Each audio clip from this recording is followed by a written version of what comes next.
Jake Archbow, and in this video I will be discussing the cultural significance of canoe building in Indigenous communities.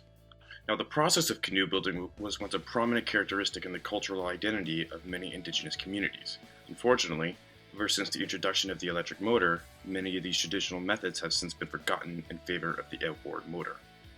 However, there are still certain communities who recognize the cultural importance of canoe building and are taking efforts to bring their tradition back to light.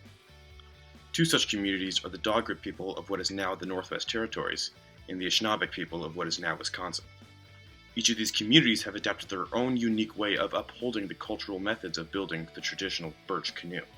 The Dogrit people, for example, do this by replicating canoes found by archaeologists and go off the observations and experiences of the community elders, where the Anishinaabe people welcome and adapt new methods to bring back old traditions. Now, the cultural significance of the birch canoe begins with its spiritual value.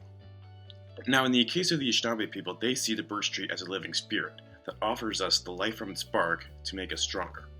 Now, the spiritual component of the birch canoe for the Dogrit people has mostly been forgotten, but the traditional method of canoe building has still been passed on, mostly through physical observations and experiences of past community members that are used to replicate the old ways of constructing a birch canoe.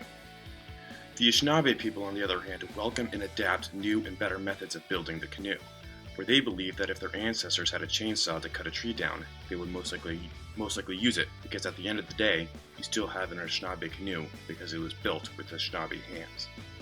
Now, while each community may have different ways of upholding the tradition, both share one thing in common, and that is the process involves all members of the community.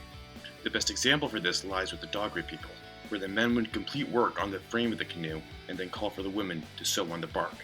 If one thing was made certain, it's that every man, woman, and child would have an opportunity to play a role in the construction process of the canoe.